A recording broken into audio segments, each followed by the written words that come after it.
How old are you, Susan? I am 47. And that's just one side of me.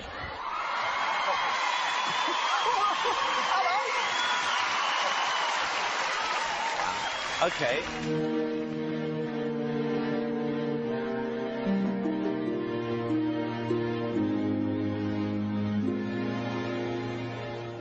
I dreamed a dream and... Isn't it a fact, sir, that prior to September 11, 2001, NORAD had already in the works plans to simulate in an exercise a simultaneous hijacking of 2 planes in the United States?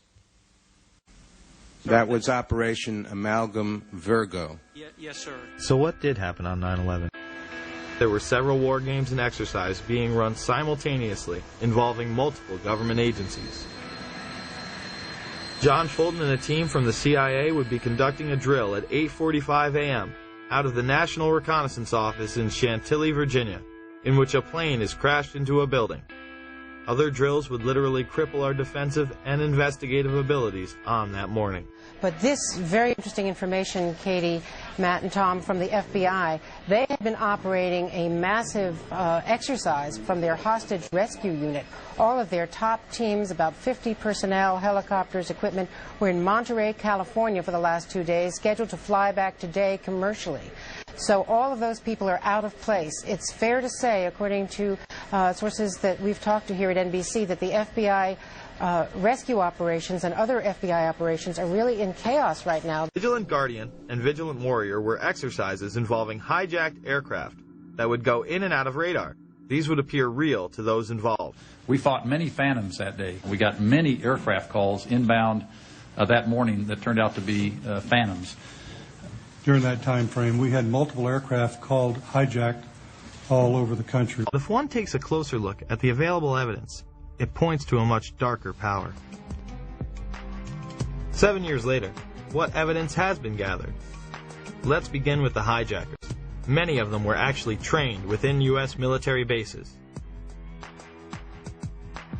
On September 15, 2001, Newsweek reported that U.S. military sources have given information that suggests 5 of the alleged hijackers received training at secure U.S. military installations in the 90s. Saeed al-Ghamdi, Ahmed al-Nami, and Ahmed al-Ghamdi listed their address on driver's licenses and car registrations as the Naval Air Station in Pensacola, Florida.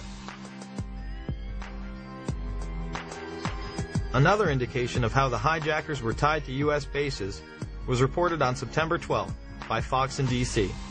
They stated, congratulatory phone calls were made from a separate aeronautical school in Florida, which suggests inside help for the hijackers. Now, here at Embry-Riddle School in Daytona Beach, investigators say that they did indeed intercept cell phone calls that originated out of here, calls that were congratulatory after yesterday's attacks, calls the feds say were made by terrorist sympathizers here in Daytona as well as in Broward County.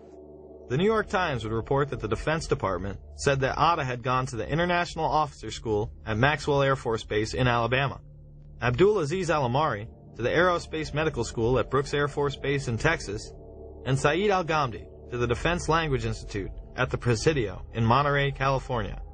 The Vice Chancellor for Student Affairs at the Defense Language Institute, where al-Ghamdi trained, went public and said, Bush knew of the impending attacks on America.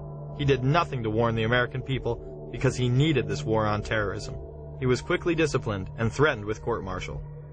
My question was, is it not true that the United States government paid $300 million to the bin Laden family for the construction of the military camps? At that point, then the person who was testifying had no choice but to admit, yes, that the money had gone to the bin Laden family for the construction of those military training facilities. Several members of the FBI had their investigations into terrorism impeded and shut down, especially when they got close to bin Laden.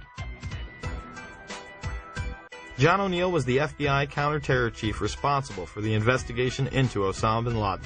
On August 22, 2001, after claims of repeated obstruction of his investigations into Saudi funding, O'Neill left the FBI.